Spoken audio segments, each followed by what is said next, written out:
Shu qaynona qaynamasa, kelini ham aynimasa-da, kelin mensimasa, birgina shirin so'zni ham ayasa. O'zini-ku mayliga doim pastga ursa oilasini-da, shuncha xizmatini qilsa-da, birgina rahmat eshitishga arzimasa-da, u ham insonda, unda ham ko'ngil degan narsa bor-da. Ozmi, ko'pmi, yaxshimi, yomonmi qilib yursa shu uyning xizmatini, eshitsin-da u ham qaynonaning rahmatini. Mayli ko'ngildan chiqmasa ham, birgina rahmat boringizga shukr, umringizdan baraka toping kelin degan so'zini eshitsa, shunda shu oilasiga mehr qo'yib, o'z oilasidek bilib, qilar xizmatini beminnat, qaynonasini o'z onasidek ko'rar. Kelsa bir kuni vaqt soat, shuning uchun qaynonalar qaynamasin, kelinlar ham aynimasin.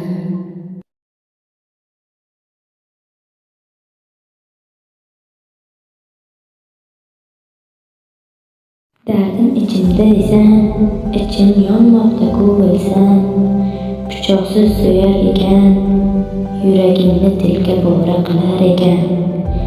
Bu juda ham yomon ekan, dushmaningga qo'shilib do'sting deb yurganing, orqangdan ish qilgani, alam qilgani mayliga, qancha muz bossang hamki, o'chirolmas ekansan yuragingni yonganiga. Ne bo'lsa bo'lsin mayliga, ularga teng bo'lmayman, qilgan ishining bariga, barini qo'yib beraman barigina Robbimning o'zigina.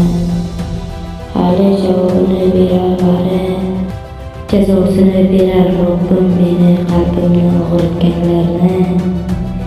Inshaalloh ko'raman buni, shundagina o'chira olaman qalbimdagi yongan otashni.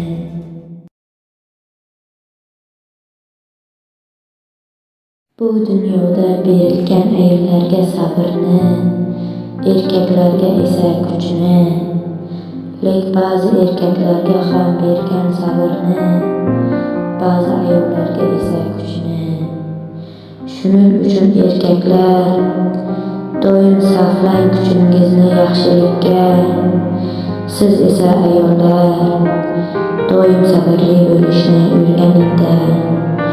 Shunda har birimiz Robbimning marhamatiga ega bo'lamiz-da, inshaalloh.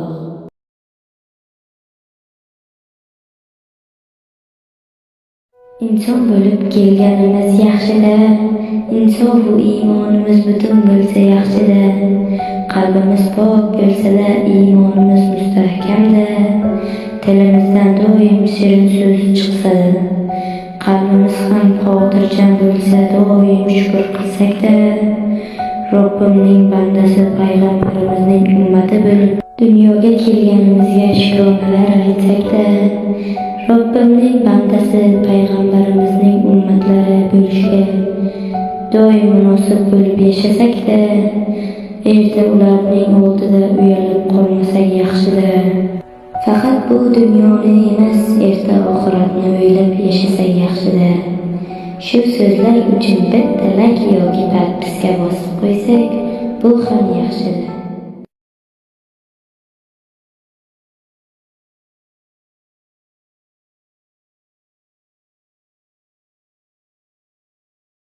Yaratgan Robbimning bordir telefoni, yodlab oling beray uning raqami. Ishlaydi faqat har kuni bir vaqtda, kechki soat 2:10. Turib o'qing doim 2 rakat tahajjud namozini. Nimaiki dilingizda bordir so'rang xohlaganingizni. Bermay qo'ymas aslo so'zingizni.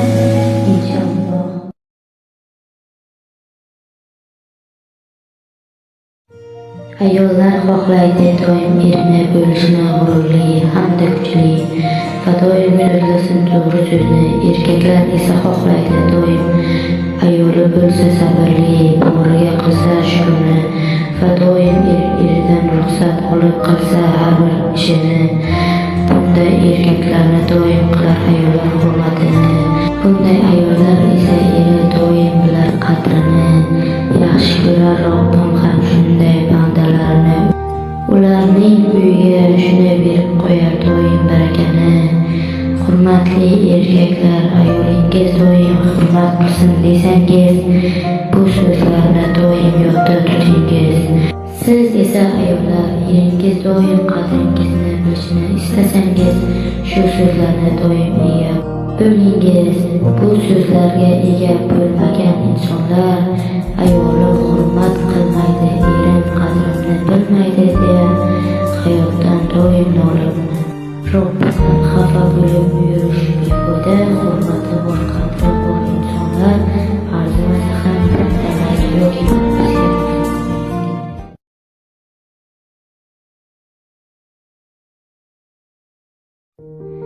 men qiz farzandli bo'lganimda rosa xafa bo'ldimda. 3 o'g'lim bo'lsa hamki qiz farzandli bo'lishni xohlamadimda. O'z taqdirimni unda ko'rishni istamadimda. Axir ayol bo'lar doim xizmatda, erining bo'lar doim itoatda. Qizligi otasining so'zidan chiqmas, erga tegsa erining chizig'idan chiqmas. Aslida emas bular yomon, erining qadrsiz bo'lganda yomon. Shuncha qilsa hamki xizmatini, qo'ysa hamki joyiga hurmatini, lek ko'rmasa ham hech bularni, eshitmasak birgina rahmatini. Alam qilib ketardi, qiz yana alam qilib ketardi. Shuning uchun xafa bo'lib ketdimda, yana bir menga o'xshagan dunyoga keldi dedimda. Agar siz ham qiz farzandli bo'lganingizda xafa bo'lgan bo'lsangiz, unda bizga obuna bo'ling. Agar xursand bo'lgan bo'lsangiz, bitta like bosib qo'ying. Hali gaplar oldinda.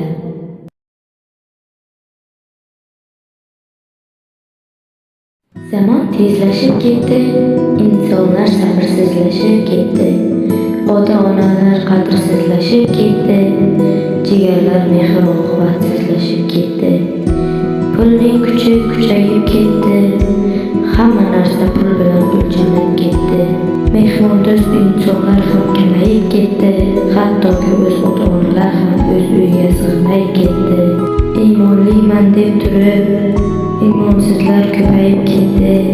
Musulmonman deb turib, yolg'onchilar ko'payib ketdi.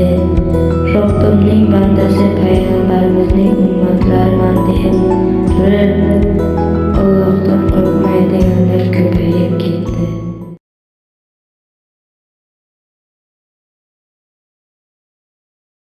Ering bo'lsa yaxshida, g'ururli hamda kuchli bo'lsa-da, sening qadring bilsa-da, seni suyakling tog'ing bo'lsa-da, hech kimga xafa qildirmasda, ota-onasi ham yerga urmasin uni, oilasi ham qilsin hurmatini. O'g'lini hurmat bo'lmagan oilada, kelinining ham qadri bo'lmaydi-da. Avval kattalar hurmatini o'rgansin-da, keyin kichkinalar ulardan o'rnak olsin-da.